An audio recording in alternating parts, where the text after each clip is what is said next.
Certo, pessoal? Então, desejo uma boa noite a todos. A gente começa agora a nossa nova disciplina de parasitologia geral, e essa é a primeira semana, certo?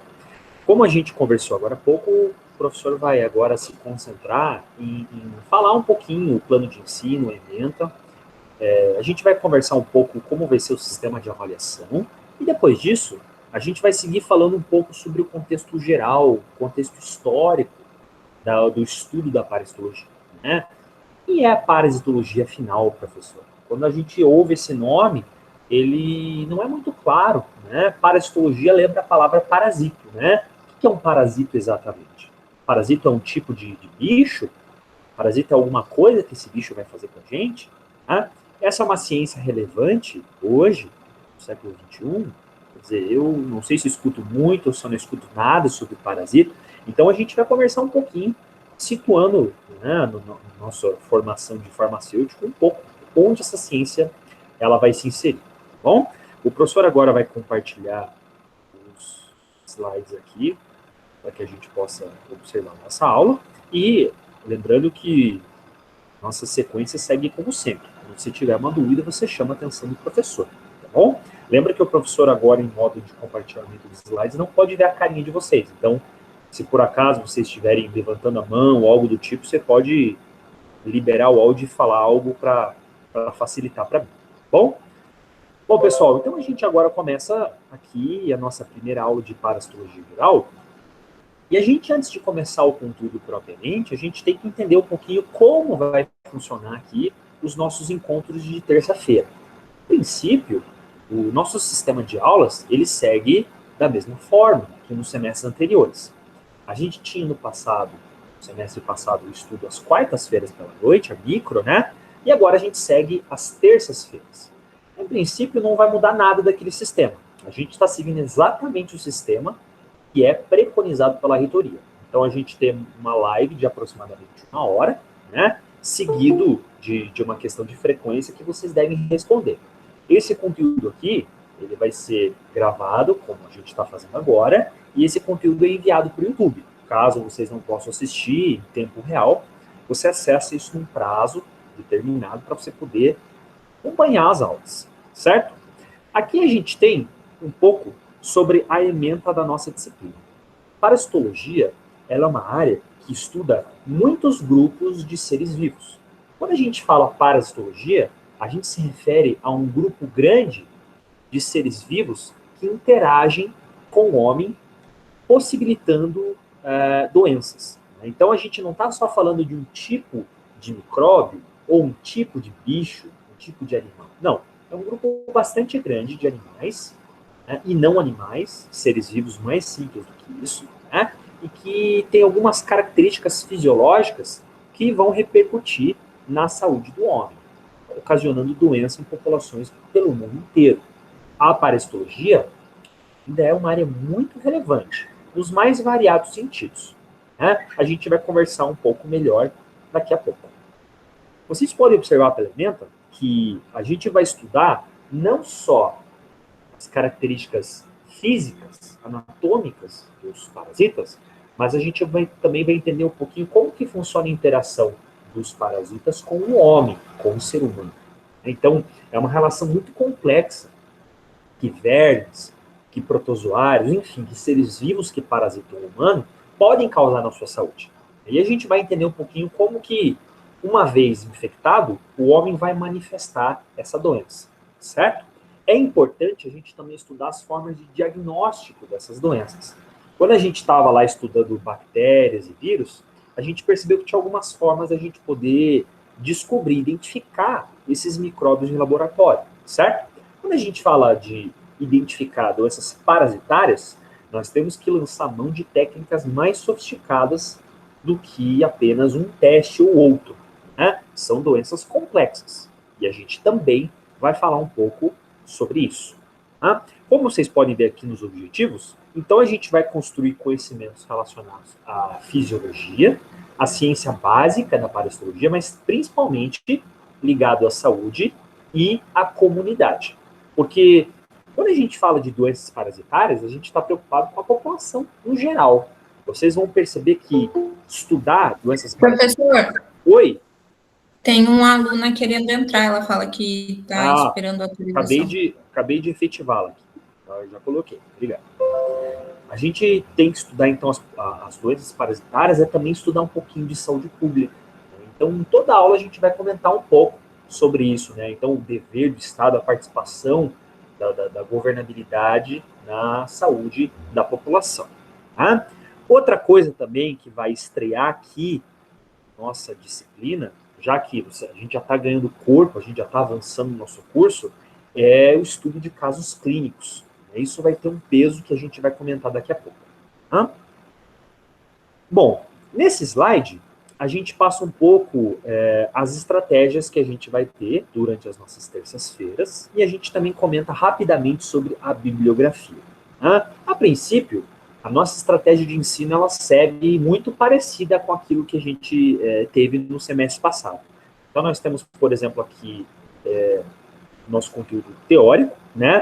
Mas em alguns momentos a gente vai ter também a discussão de artigos.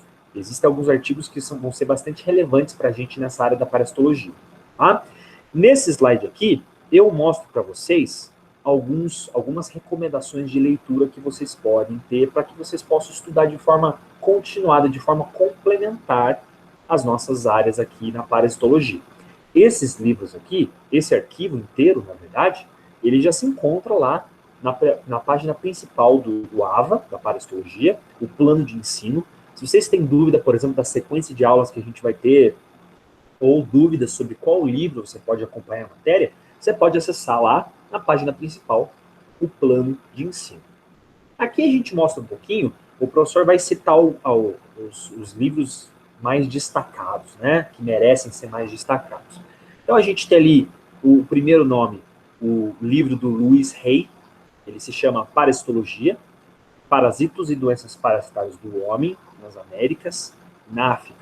Esse livro aqui é um bom livro, ele é um livro que é um dos pilares da parasitologia, mas ele carece de um problema, ele é um pouco antigo. Né? Até mesmo as versões atualizadas, elas não trazem muitas atualizações. Você pode ter ali um livro de 2017, 2018, mas ele ainda não está tão atualizado. Né? Ele é interessante porque ele explica um pouco a relação ecológica do parasito com o homem. Explica um pouco, define um pouco o que são os parasitas. Você não precisa usar ele em toda a nossa jornada. Né? Desses livros aqui, o que o professor recomenda realmente, assim, incita vocês a procurarem mais, é o livro da Brenner. É aquele quarta recomendação ali, o livro da Beatriz Brenner, que se chama Parasitologia. O nome, para você ver que o pessoal aqui não ganha concurso de criatividade, né, pessoal? Esses nomes são mais simples, mas são nomes que funcionam. Você está pesquisando ali, vai o título seco, Parasitologia, que você acha. Né? Esse livro da Beatriz Brenner, né, ele é muito bom porque a Beatriz é uma importante parasitologista no Brasil. Ela trabalha com a linha de pesquisa dela, Trypanosoma cruzi. Inclusive, ela é responsável por ter descrito uma das cepas, uma das estirpes de Trypanosoma cruzi, o protozoário responsável pela doença de Chagas. Né? Esse livro é interessante porque ele resume de forma básica um pouco os aspectos dos parasitos. É bem legal você estudar ali realmente o que tem de mais importante em cada doença. Então, ele é um livro fácil e ele é um livro que já se encontra na biblioteca virtual. Ah, professor, eu tenho um pouco de dificuldade. Na prática, eu acabo não usando a biblioteca virtual. Né? Você pode acessar, sabe, pessoal? Quando você entra lá no portal do aluno, você percebe que aquele menu que fica logo à esquerda, abaixo de onde você acessa as suas notas, abaixo de onde você acessa a disciplina, tem ali o link da biblioteca que você pode clicar. Esse livro aqui, você tem um acervo gigantesco à sua disposição. Né? Algumas pessoas dizem que talvez não seja tão confortável ler o livro, você pode imprimir. Né? Existem determinadas amostras, um número X de páginas que ele permite, se assim você desejar. Tá? Existe também uma versão da biblioteca virtual, aquela biblioteca Pearson, que a gente tem o nome da biblioteca virtual, né? Que você pode baixar como um aplicativo de smartphone. Isso acaba facilitando para você ler o livro. Né? Se está no celular ali, facilita um pouco navegar pelo aplicativo, pelo livro também. Tá? Existem alguns livros aqui que o professor recomenda como bibliografia complementar, né? Em destaque o primeiro, então, o Geraldo Atílio de Carli, Parasitologia Clínica, seleção de métodos e técnicas de laboratório para o diagnóstico de parasitoses humanas. Como o professor citou há alguns instantes, técnicas de diagnóstico, elas vão ser muito comentadas aqui nas nossas aulas, né? E esse livro aqui traz um pouco de descrições relevantes das doenças parasitárias. E o último livro também, né, que o livro aqui do Warren Levinson, né, que é de microbiologia médica e imunologia. Esse nome aqui dá a impressão que é só de micro, mas ele também fala bastante de parasitologia. Então você pode ali, quando você for estudar aqui essas doenças desse novo semestre, você também pode continuar usando esse livro, certo? E aqui a gente passa para essa última parte aqui que o professor fala sobre a nossa disciplina, que é a divisão básica do conteúdo, né? A parasitologia, ela é uma ciência ampla e a gente tem dentro desse conteúdo muitos grupos de seres vivos que a gente deve estudar, né? Então a gente vai dividir o nosso semestre, nossa disciplina, em 3 partes. Primeiro, a protozoologia. A protozoologia é a área da ciência que estuda os protozoários. Quem são os protozoários? Os protozoários, como o próprio nome diz, o latim, proto, primeiro, zoário, animal. Os protozoários, eles são seres microscópicos que são mais sofisticados do que as bactérias, quer dizer, são mais modernos do que as bactérias, eles apresentam mais estruturas, eles são mais complexos, mas também não são tão sofisticados a ponto de você compará-los a um animal, um cachorro, a um sapo, a um tigre. Então a gente acaba chamando esses animais que são mais modernos que as bactérias, mas menos modernos que o cão, como protozoários, quer dizer, o primeiro animal que você tem. Os protozoários, apesar de um nome engraçado, eles são um grupo muito amplo de seres vivos e que são responsáveis por muitas doenças. Tenho certeza que vocês já ouviram falar de muitas delas, né? Nós temos, por exemplo, uma das doenças mais prevalentes no planeta, a malária, é causada por um protozoário chamado Plasmodium. Nós temos a famosa doença de Chagas, causada por um protozoário, um ser microscópico transmitido pela picada de um inseto, que é o Trypanosoma cruzi. E nós temos também até o modelo de estudo que o professor teve, que o professor pesquisou no doutorado, que é Giardia intestinalis, que é um protozoário muito transmitido para crianças e que acaba se instalando no nosso intestino, com perjúria, com dano. Né? A gente vai falar sobre um número muito relevante de protozoários logo no começo da disciplina, porque é o conteúdo maior e mais complexo. Em seguida, a gente passa para a segunda área da parasitologia, que se chama eumintologia. É a primeira área da parasitologia a ser estudada, já é estudada desde a antiguidade. Quem é estudado na eumintologia? Euminto significa verme. Né? Quem são os vermes, professor? Vermes são aqueles seres vivos de aspecto arredondado, de aspecto cilíndrico, que eles se encontram na natureza e eles são transmitidos em contato com amostras como água, como alimento, como terra, para os seres vivos. Né? Homem e o animal são capazes de desenvolver verminoses por terem contato com o meio ambiente. Né? É muito comum, por exemplo, você ter um ser humano jovem, uma criança, que adquire uma parasitose em contato com uma pessoa contaminada ou em contato com uma amostra do ambiente. Isso faz parte do ciclo natural da vida. Né? E nós vamos comentar sobre muitas delas. Vocês já ouviram falar, por exemplo, de teníase? Vocês já ouviram falar de ancilostomíase, do amarelão, por exemplo? Né? Nós já ouvimos aqui falar de muitas doenças que são fundamentais, cisticercose, por exemplo, né? E que tem um papel na saúde pública e que tem um papel na economia também. Por incrível que pareça, você estudar parasitologia é você também pensar na economia de um país. Né? Perdas, por exemplo, com alimentos, perdas com medicamentos, eles são fundamentais quando você coloca ali na planilha, né? E perdas de animais, perdas de produtos agropecuários relacionados à parasita, eles causam bilhões de dólares por ano. Então veja como isso é algo bastante importante que vai ser mais comentado aqui para frente. Um outro aspecto que a gente vai estudar na nossa matéria é ali o diagnóstico médico e laboratorial. A gente vai falar um pouquinho, como eu já disse, de técnicas que nós utilizamos para localizar, para reconhecer essas doenças, certo? Bom, um aspecto importante também para a gente estudar nesse semestre é como vai funcionar a nossa forma de avaliação.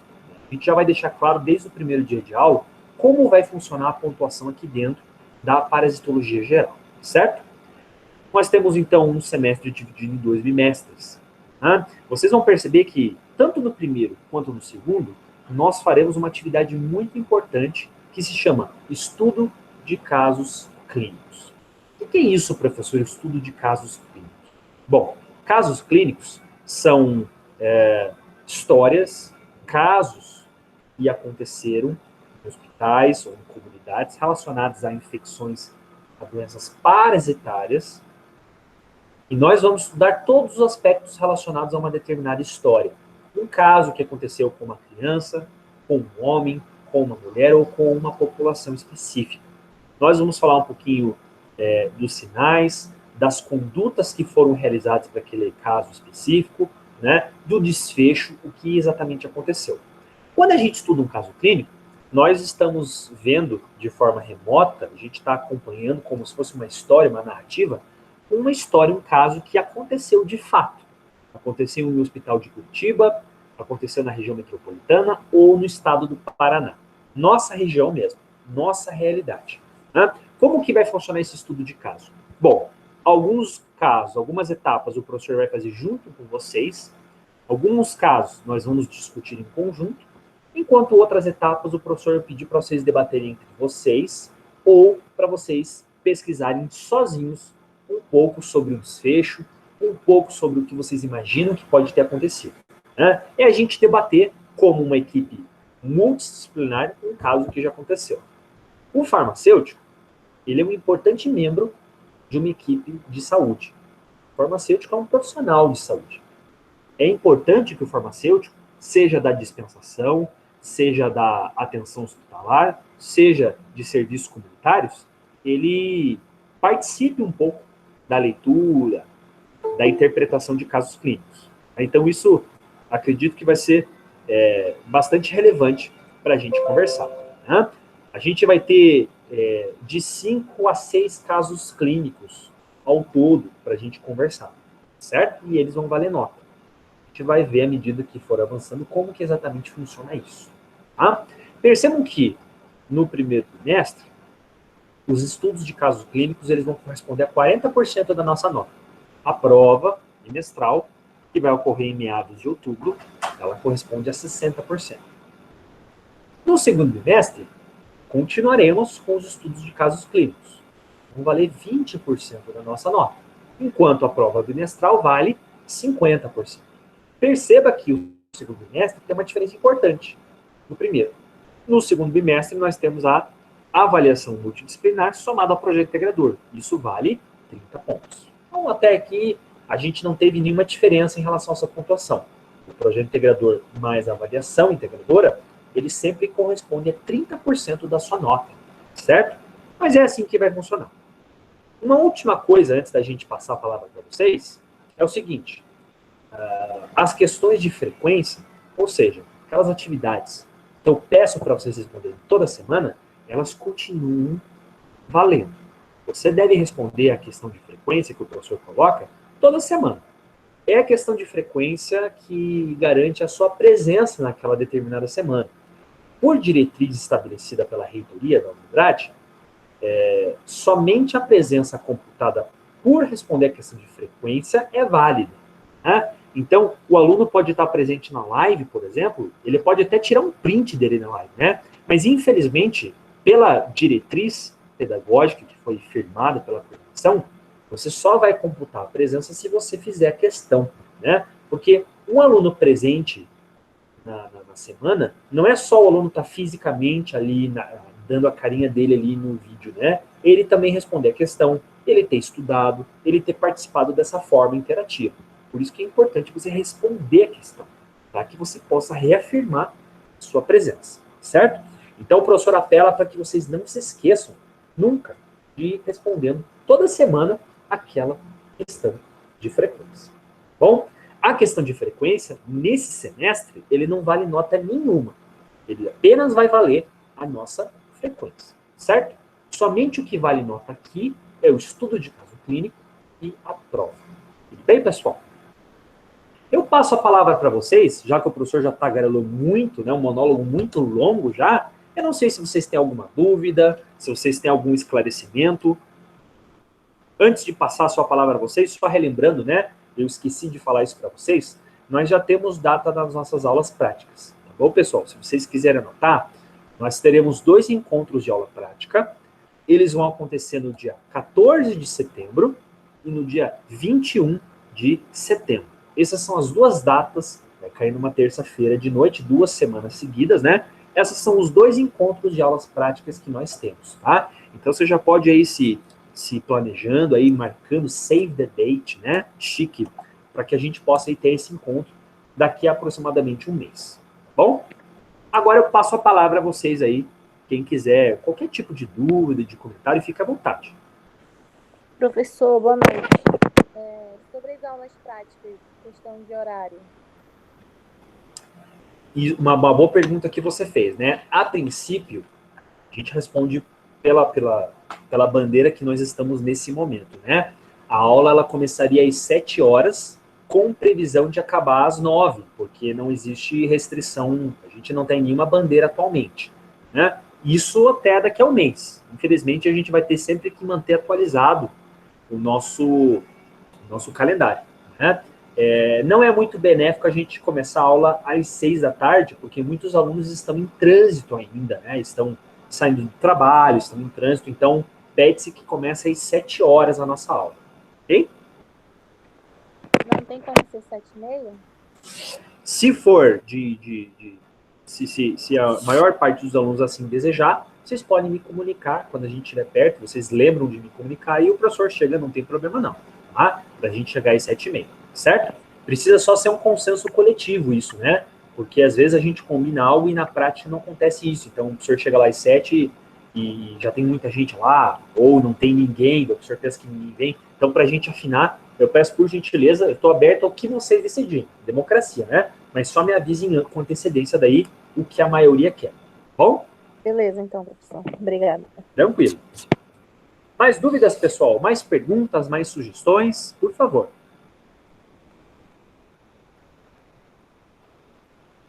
Estamos tranquilos até o momento? Então, beleza. Lembra que aqui é muito democrático, né?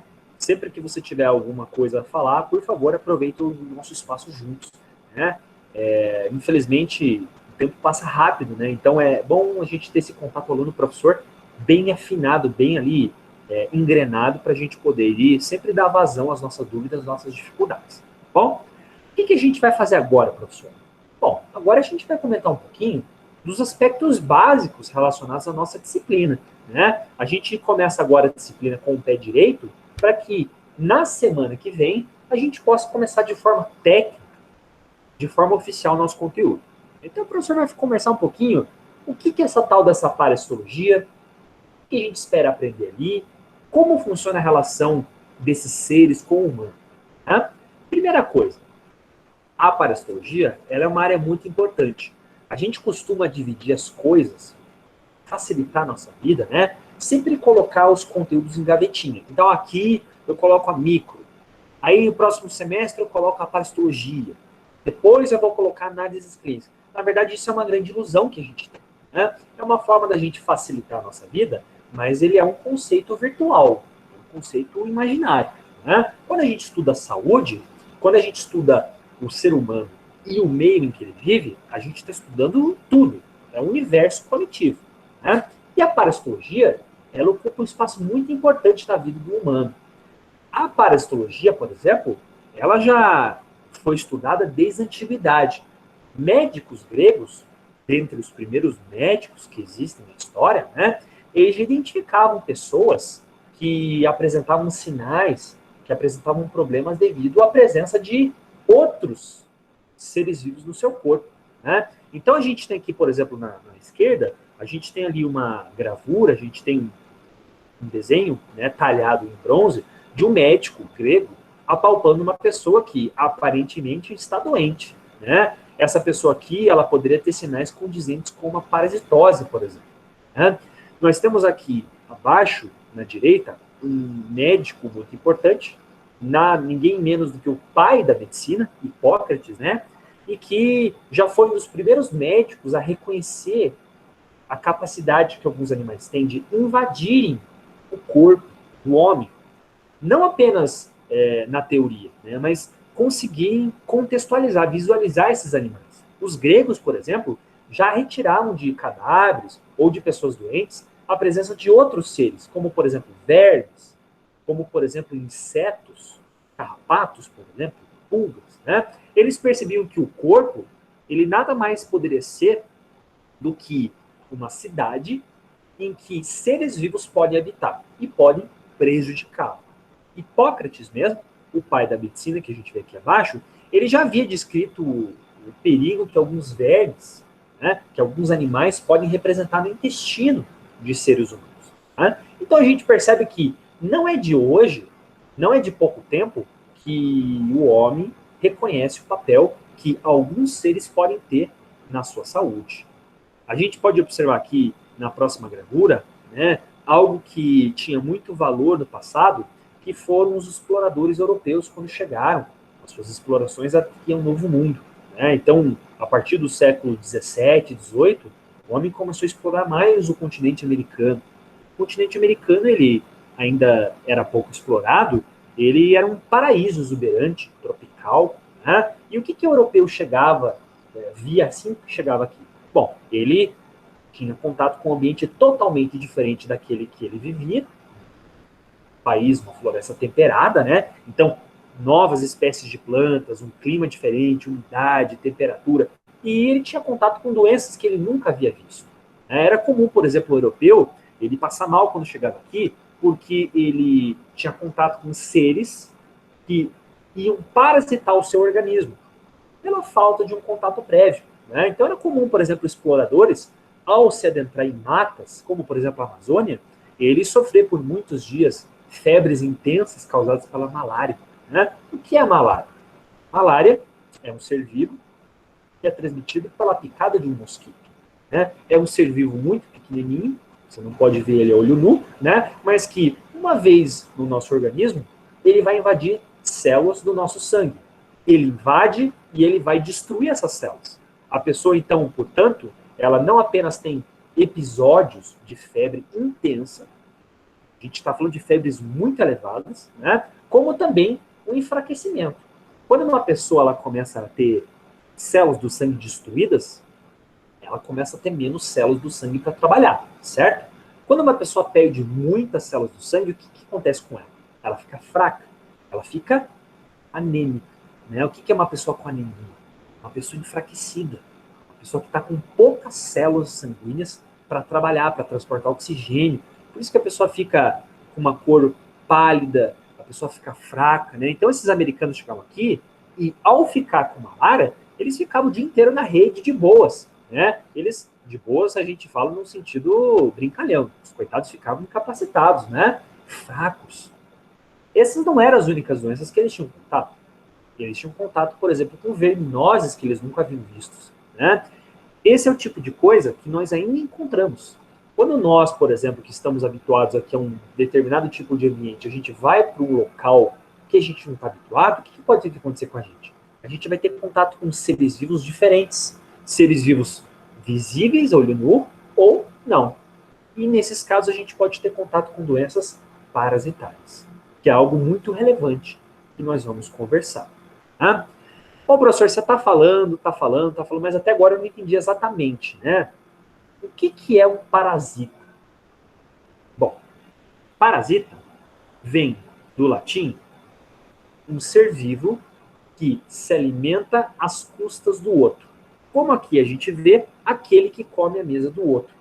Um parasito ou parasita, a gente pode usar essa palavra como sinônimo, né? Com o ou com a, eles são organismos que dependem fisiologicamente de um hospedeiro. Eles vão explorar o hospedeiro através da energia, através da aquisição de nutrientes ou através de uma moradia. Utilizar o corpo dele como um lar. Um parasita, portanto, ele explora o seu hospedeiro. Quando uma pessoa visita uma região e adquire uma parasitose, ela, portanto, tem no seu corpo, está albergando dentro do seu corpo um organismo que vai viver às custas dele. Se a gente, por exemplo, tem um verme no nosso intestino, esse verme é capaz de se alimentar dos nutrientes que a gente adquire, então ele se instala no nosso intestino e parte do que você come vai para ele. Você pode, ao ser infectado por um protozoário sanguíneo, como, por exemplo, a malária, você pode, por exemplo, ter esse parasita no seu sangue espoliando os seus nutrientes, destruindo as suas células. Você pode ficar enfraquecido, você pode ter febre. Na maior parte das vezes, a presença de um parasita no nosso organismo, ele deixa sinais, ele deixa indícios de que ele se encontra ali. Na natureza, a gente não dá o devido valor, mas uma parte significativa dos animais, e também do homem que vive na natureza, ele está parasitado. Então, você costuma ver filmes, por exemplo, ou documentários de animais selvagens, né? Então a gente tem, por exemplo, cães do mato, a gente tem uma onça, a gente tem chimpanzés que vivem na natureza tranquilamente. A maior parte desses animais está parasitado, né? Nem todos adoecem de forma tão grave. Não é interessante para o parasita matar o seu hospedeiro, né? Porque no momento que você mata o seu hospedeiro, acabou o almoço grátis. Você concorda comigo? O parasita não é um animal maléfico, um ser vivo do mal, que quer o teu mal. Não. Ele está ali simplesmente tentando sobreviver, né? Infelizmente, na maior parte dos casos, a sobrevivência dele muitas vezes não é compatível com a sua saúde plena. Portanto, você sempre vai apresentar alguns sinais indicativos que você está mal, né? Infelizmente, algumas parasitoses são responsáveis por muitas mortes, né? A segunda pergunta que você poderia fazer para o professor é o seguinte: professor, as parasitoses são tão relevantes assim hoje? São. A gente vai ver daqui a pouquinho alguns números, né? Aqui, bom, para a gente não perder a imagem aqui, né? O que a gente tem nessa imagem? Essa imagem aqui a gente tem esse organismo aqui, esse micróbio que está em vermelho, ele é, na verdade, um tripomastigoto. O que é isso? Ele é um parasito causador da doença de Chagas. O nome científico dele é Trypanosoma cruzi. Eu acho que vocês já ouviram falar dele, né? Trypanosoma cruzi, ele é um organismo muito comum nas Américas, principalmente na América Central e América do Sul, e é responsável pela doença de Chagas, uma doença muito relevante aqui no nosso país, né? É interessante quando a gente fala de parasitologia, pessoal, porque as regiões tropicais, elas são as regiões mais famosas por conter parasitose. Então, a gente cita com isso, a gente quer citar, então, a América do Sul, América Central, Ásia, região setentrional da África, são porções do globo que normalmente a gente tem parasitas, né? Não é só essas regiões que tem parasita. Vermes e parasitas você tem pelo mundo inteiro, o globo inteiro, né? Mas regiões tropicais você acaba tendo acima da média, pelas condições que ela oferece, né? Muita umidade, presença de muitos vetores que podem transmitir doenças, como mosquitos, como insetos, né? A gente vai comentar um pouquinho sobre isso. Curiosamente, algo que a gente deve se orgulhar é que o Brasil, ele é o país líder no estudo e na pesquisa de parasitologia. Nós temos alguns nomes ao longo da nossa história que se destacaram e ficaram muito próximos de ganhar o prêmio Nobel, inclusive, né? Carlos Chagas, ele foi o brasileiro mais próximo chegou de ganhar um prêmio Nobel. Quem é o Carlos Chagas? É um mineiro que foi responsável por identificar a doença de Chagas em todos os seus aspectos, né? Ele é o único cientista que conseguiu descobrir sozinho todas as vertentes de uma doença, né? Então, descobriu quem transmite a doença de Chagas, o que é o agente da doença de Chagas, quais são os sinais da doença, qual é o diagnóstico. Por isso a gente tem um peso, ele tem um peso tão grande na nossa ciência, né? Um outro parasitologista muito famoso é Oswaldo Cruz. Acho que vocês já ouviram falar desse nome, certo? Oswaldo Cruz, que dá até o nome ao instituto, né? O Oswaldo Cruz, Oswaldo Cruz foi um importante bacteriologista e parasitologista, né? O Oswaldo Cruz, ele foi um pesquisador muito importante na nossa fabricação de vacinas, né? Contra febre amarela, contra a nossa peste bubônica, e, portanto, a gente tem um instituto até hoje que fabrica doenças, responsável pelo diagnóstico, por exemplo, do Covid. Então, veja como é importante a gente conhecer aqui os nossos principais pioneiros, certo? Bom, continuando, né, pessoal? Quando a gente fala de parasita, como o professor falou, a gente está falando de um grupo grande de organismos, né? Você pode ver nesse quadro aqui, ó, nós temos organismos bem diferentes entre si e que são responsáveis por causar doenças. A gente tem aqui na linha de cima alguns parasitas que costumam infestar a pele do homem, né? Ou de outros animais. Temos aqui piolhos, carrapatos, ácaros. Nós temos aqui também mosquitos, a pulga. Nós temos aqui animais completamente diferentes, animais maiores e de aspecto cilíndrico, que são chamados de vermes, ou euminto. O que significa euminto, professor? Euminto em latim é verme, né? Então é uma palavra que não tem uma tradução muito clara, né? Então os gregos não chamavam de verme, chamavam de eumintos, certo? Verme, ele é uma palavra que denota um ser inferior, né? Para a gente aqui numa área técnica não tem muito sentido a gente usar nesse termo pejorativo. Então o verme acaba sendo um animal de corpo cilíndrico, pequeno.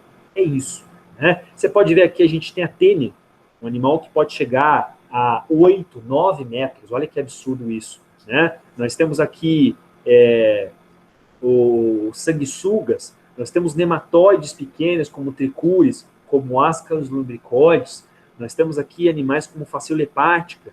Temos protozoários na camada de baixo, seres microscópicos, são maiores do que bactérias, mas são tão pequenos que você não consegue ver a olho nu, como as giardia intestinalis, como tricomonas, né? Enfim, com esse caldeirão de parasitas aqui, a gente percebe que a parasitologia é uma área bastante complexa. A gente não vai, como o professor disse, estudar só um grupo de seres vivos, né? Veja como a coisa realmente é um mosaico aqui, um quebra-cabeça. Tá? Bom, o professor falou que a parasitologia era uma área antiga e ainda assim tem uma relevância, né? Vamos ver as imagens a seguir, pessoal. O que a gente tem aqui? Ó? Aqui a gente tem uma pedra âmbar, né? O que é isso? Bom, se vocês assistiram aquele filme muito legal, Jurassic Park, vocês devem lembrar que aqueles dinossauros do filme, eles foram criados por quê? Alguns pedaços de insetos que sugavam o sangue de dinossauros foram preservados com a seiva de uma árvore pré-histórica. Uma viagem total, né? Acontece que isso é possível, pelo menos a parte da seiva, de prender animais, né? A gente tem aqui uma pedra âmbar que nada mais é do que uma seiva de uma árvore da pré-história, né? O que aconteceu dentro dessa pedra, né? Existia um pelo ou uma pena de um animal pré-histórico, né? A seiva cobriu esse pelo desse dinossauro, sei lá o quê, e o que você percebe aqui, ó? Você percebe que nessa penugem aqui, ó, se você der um aumento, você percebe aqui que a gente tem um carrapato, né? Então até mesmo esses animais pré-históricos tinham parasitos, né? Você percebe que o carrapato é um animal, sim, que infesta o corpo de uma pessoa, ele se nutre a partir do corpo desse hospedeiro e, portanto, ele é denominado de parasita, né? Com isso, o que a gente quer dizer? Os parasitas, desde que existia um ser vivo, já existia um ser vivo que vivia às custas de outro, né? Se você parar para pensar, no semestre passado o professor falou que o vírus foi um dos primeiros seres originados, né? Bom, o vírus, algo que a gente falou bastante no semestre passado, é que ele era um parasita intracelular, né? O que a gente queria dizer quando a gente chamava o vírus de parasita? Sem um hospedeiro, sem uma célula, o vírus não consegue se reproduzir, certo? Portanto, o vírus também é um parasita. Com isso, a gente diz o quê? Com isso, a gente diz aqui que o ácaro precisa desse animal, né? O protozoário que causa malária, que causa doença de Chagas, o verme, que é responsável por infectar o estômago de uma criancinha, o intestino, também é um parasita, porque ele vive às custas desse hospedeiro. Respondendo um pouco aquela pergunta que a gente fez, se as parasitoses ainda são um problema do passado, a gente fala que são apenas um problema do passado, a gente fala que não, pessoal. Né? De fato, os parasitas eles são muito frequentes. Né? A gente tem aqui nesse slide um gráfico que mostra para a gente a prevalência de parasitas em fezes de crianças que se encontram numa creche, né, de São Paulo. Isso aqui é um dado que já é um pouco antigo, de 2007, mas você pode hoje acessar no Google os estudos mais recentes. Né? O que a gente mostra aqui? Que há 13 anos atrás, você tinha somente, isso é pouco tempo, pensando no nosso tempo aqui, há 13 anos atrás, 1/4 das crianças em creches apresentavam um parasita chamado Giardia. Então, uma criancinha poderia ter, por exemplo, dor de barriga, ela poderia ter uma disenteria, uma perda de peso, por ter um parasita dentro do seu intestino. 5% das criancinhas poderiam ter o que a gente chama de Entamoeba coli, disenteria parasitária. Outras crianças poderiam ter Endolimax nana. Enfim, a gente percebe que os parasitas são bastante frequentes na nossa realidade. Essas doenças causadas por protozoários, que o professor citou, doença de Chagas, malária, toxoplasmose, são protozoários que estão em grande circulação no continente americano. Nós temos, ao longo do ano, milhões de pessoas que adquirem a doença. O número de pessoas que morrem dessas doenças, ele caiu de décadas para cá, o que é muito bom. Há umas 5 ou 6 décadas atrás, um número muito maior de pessoas morriam de parasitose. No entanto, a prevalência dessas doenças não diminuiu. Os casos clínicos que a gente vai estudar aqui nas nossas aulas, cada vez que a gente estudar um organismo, a gente vai falar sobre um caso clínico, certo? Vocês vão perceber que alguns casos clínicos são relativamente novos. 2018, 2016, 2019, né? Então, a gente percebe que a nossa vida vai avançando, a gente vai cada vez mais ficando num mundo moderno, com tecnologia molecular, mas as doenças parasitárias continuam. A China, por exemplo, que é um país bastante moderno, rico, né? Ela, em 2021, teve a morte de muitas pessoas derivadas, né, decorrentes de doenças parasitárias. Então, você percebe que os vermes ocupam, infelizmente, um papel muito importante na nossa vida. Né? Um fato muito importante que corrobora isso, pessoal, é o seguinte. A gente falou que parasitologia tem um papel muito próximo da saúde pública. Né? Para você evitar doenças parasitárias, você deve oferecer para a população em geral boas condições de moradia, você deve oferecer uma infraestrutura básica para a pessoa. E, infelizmente, a gente sabe que no mundo, e até mesmo no nosso país, a gente não consegue oferecer isso para todo mundo. Né? Esses dias no jornal, acho que a gente até já comentou isso nas nossas aulas, né?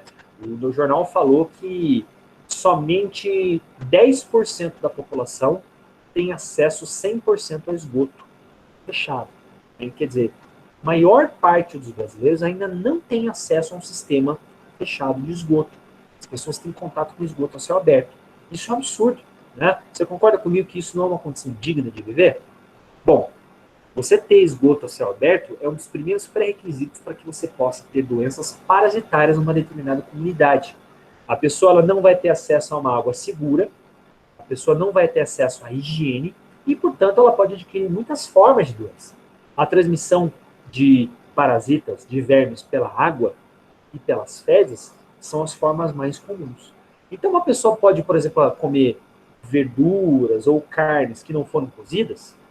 Uma pessoa pode ter contato com alimentos e consequentemente, com fezes que estão contaminando o alimento e, assim, pegar essas doenças. Olha que coisa preocupante isso. Né? Então, às vezes, a gente pode morar no último andar de um apartamento luxuoso e a gente pode realmente não ter contato com parasitas. Né? Mas, se a gente coloca numa planilha, uma parte muito relevante da população tem contato, sim, com amostras que podem ter parasitas. Então, veja como isso é importante. Né? Se você tem um pouco de curiosidade para entender sobre os parasitas em geral, você pode acessar os mapas, né, as planilhas, os boletins que a Organização Mundial da Saúde solta e também que o CDC. O CDC é um órgão americano que é chamado de Center for Disease Control, né? Então, Centro de Controle de Doenças, né? No CDC, você tem planilha mostrando o número de mortes decorrentes de doenças infecciosas, de doenças parasitárias, e você pode ver, doença por doença, o número de pessoas que morrem. O professor vai tentar trazer toda a aula que a gente fala de uma doença nova um pouco sobre isso, para vocês verem como que eu estou falando não é uma inverdade. Né? Passando aqui para esse... Oi, diga. Sobre essas pessoas que não têm acesso à água potável, uma condição sanitária mais adequada, e já que, né, o governo não foca nisso, né, ou até foca, mas, enfim, a gente tem todo esse problema aí, não seria o caso de disponibilizar medicamentos para esses parasitas venenosos? Não seria uma solução? Boa pergunta, Nicole. Sim, isso é bastante verdade, né? Assim, façamos justiça, né? Esses medicamentos, eles são disponibilizados. Se você observar, dos componentes dos medicamentos que são disponibilizados no SUS e são preconizados pela Organização Mundial da Saúde, a maior parte deles são parasitários, né? Então, o que a gente pode falar? A ivermectina, que foi bastante comentada, se podia ser usada ou não, né, para o coronavírus. Qual que é o papel da ivermectina? A ivermectina é um dos antiparasitários mais importantes que a gente tem, né? Além da ivermectina, a gente tem também a nitoxamida, né, que é a nita, né? A gente tem o metronidazol, o albendazole. São moléculas que o SUS disponibiliza, certo? Moléculas que você pode dar para a população, fornecer gratuitamente, para que a gente combata essas doenças parasitárias. Então, assim, de fato, essas moléculas fazem parte do circuito de disponibilização de medicamentos do SUS. Ainda bem, né? O grande problema é o seguinte, o grande problema é que a gente, hoje, quando a gente fala de tratamento para doenças parasitárias, a gente está num ponto bom. O problema é prevenção de doenças parasitárias, né? 10 a cada 10 vacinas servem para tratar doenças causadas por vírus e bactérias. 0 a cada 10 vacinas servem para tratar parasitas. Não existe nenhuma vacina que trate doenças parasitárias. Esse é o grande problema que nós temos. Se você colocar no papel custos que a gente teve para pesquisa de vacinas, a doença que mais se pesquisou na história, que mais se gastou dinheiro para chegar a uma vacina é a malária. Malária é uma doença parasitária, que a gente vai estudar aqui esse semestre, né? Até hoje nós não temos uma vacina para malária. Mesmo que a fundação do Bill Gates já tenha gasto bilhões de dólares para você conseguir chegar em uma vacina, né? Por que, professor? Os parasitas, eles têm estratégias de sobrevivência mais sofisticadas do que bactérias e vírus. Então, isso é algo bastante preocupante que a gente vai estudar com carinho nesse semestre. Por que será? É muito complexo para eu te responder isso agora. Então, a gente vai deixar para mais aulas no futuro. Mas o que você falou é importante, né? Nós temos bons tratamentos contra doenças parasitárias, mas nós temos pouquíssimas medidas de prevenção, né? Aí que a gente vai desenvolver melhor, certo? Beleza. Tranquilo, mas é uma pergunta importante, né? Olha só, nesse slide, a gente mostra um pouquinho, só para vocês terem uma ideia, né, as doenças que a gente tem aí, por exemplo, acometendo os seres vivos, o homem, né? Quando o professor fala homem, pessoal, às vezes fala homem, né, parece babaquice, né, mas é o ser humano. Na verdade, a gente se habituou a falar homem, mas é errado, né? Tem que falar, não homem, tem que falar ser humano, na verdade, né? Desculpe. Olha só, na protozoologia, na área que estuda os protozoários, existem 80 protozoários que são estudados em humanos, né? Na hematologia, mais de 300 doenças já foram diagnosticadas no ser humano. Então, veja como a gente tem um grande número de doenças parasitárias. E como o professor falou, as regiões tropicais elas acabam tendo um grande destaque. Tá? Bom, a gente vai falar agora nessa parte final da nossa aula um pouquinho sobre as relações ecológicas que os parasitas têm com um hospedeiro, né? O professor falou, então, que um parasita é todo animal, todo ser vivo, que explora outro ser vivo, né? O homem, o ser humano, ele está habituado a se relacionar com os seres vivos de várias formas. Existem formas que a gente se relaciona de forma vantajosa e outras formas que a gente tem uma dependência muito forte. Porém, existem formas maléficas de relacionamento. Formas em que um dos seres vivos vai tentar explorar outro, né? Veja bem, essa primeira forma aqui, ó, ela é chamada de foresia. Isso aqui o que é? É quando você associa dois seres vivos e um vai utilizar outro como transporte, né? Então a gente tem aqui, ó, veja esse mosquito aqui, ó. Você tem um pequeno escorpião que está usando esse mosquito como busão, como meio de transporte, né? Você tem aqui na direita a rêmora, que é um peixe que vai utilizar o tubarão como carona. Ele começa a se alimentar de parasitas que o tubarão tem na sua pele, né? E, em compensação, ele acaba livrando, o tubarão acaba fazendo um tratamento cosmético, aí acaba fazendo um tratamento de esfoliação do tubarão. É uma relação entre os dois que um dá uma vantagem para o outro, né? Aqui, a gente tem uma relação chamada comensalismo, uma relação benéfica, né? Em que um acaba ajudando o outro de alguma forma. A gente tem, por exemplo, ali na esquerda, uma anêmona, um crustáceo, que está limpando os dentes com peixe. Em compensação, o peixe dá o quê? Dá comida para o crustáceo.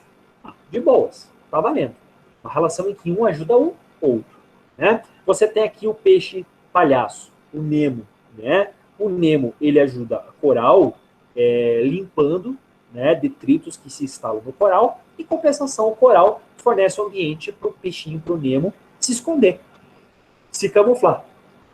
Desculpe, o senhor quer espirrar, né? Isso é uma relação benéfica,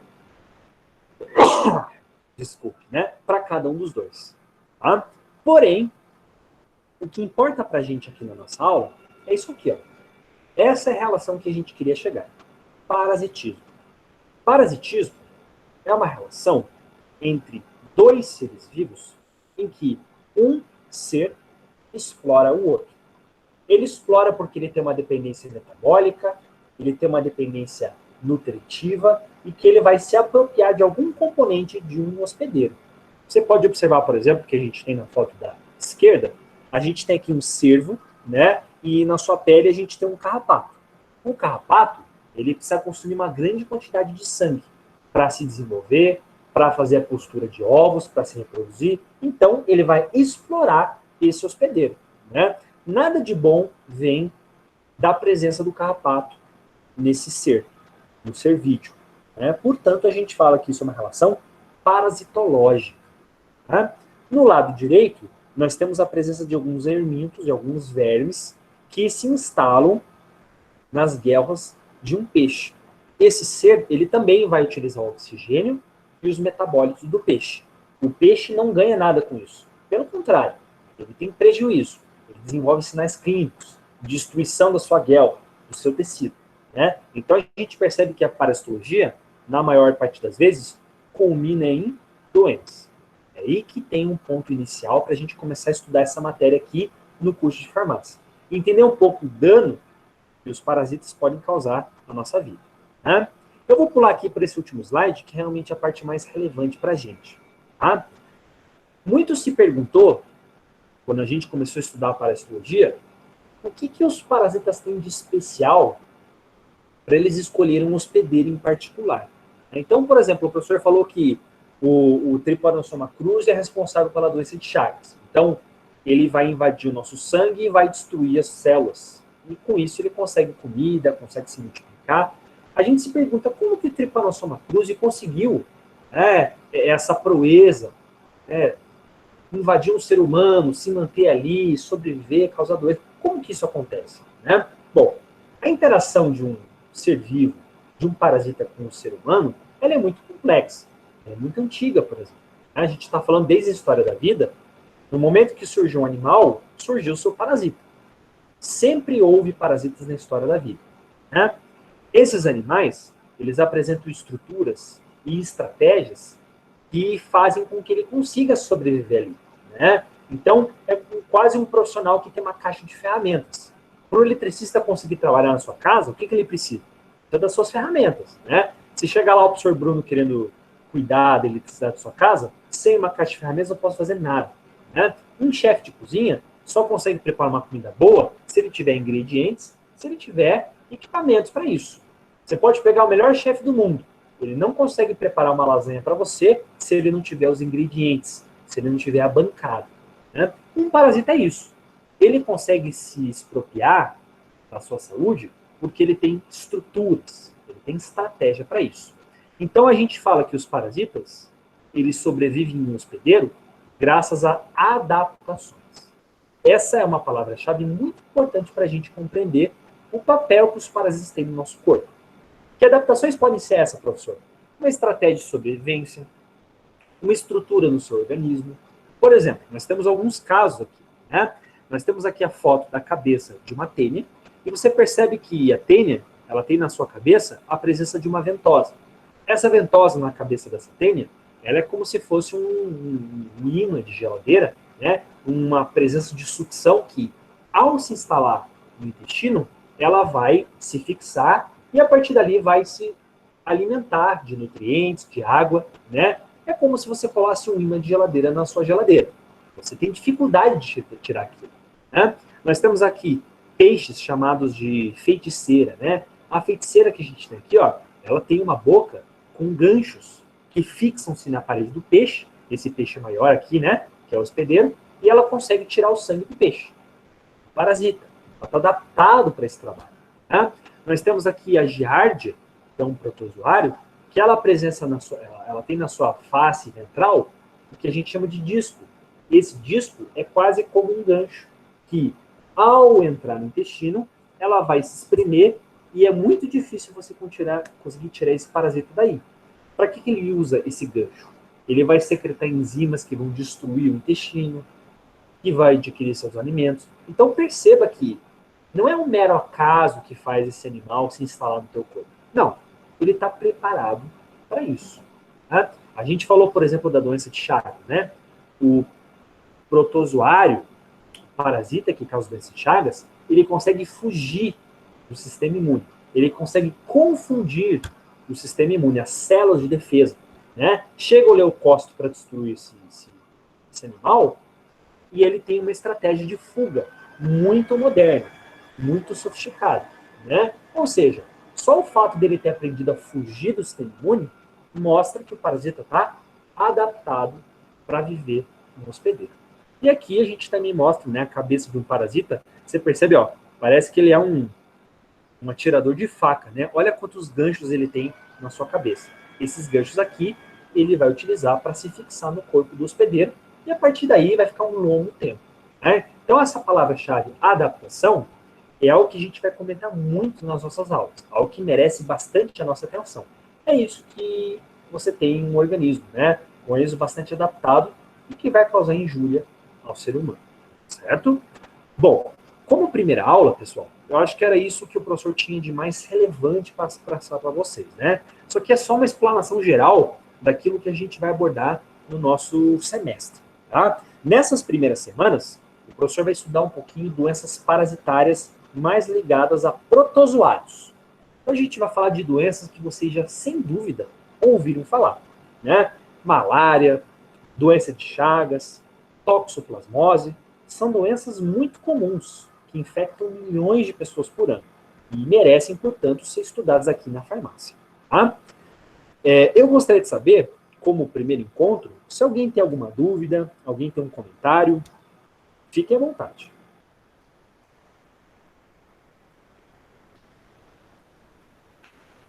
Todo mundo está tranquilo por enquanto? Beleza. O último recadinho que o professor passa é que vocês não se esqueçam de fazer a questão de frequência. Né? Esse vídeo aqui, ele já vai estar disponível no YouTube ainda hoje. Né? Se algum aluno perdeu a aula e gostaria de assistir, fique à vontade.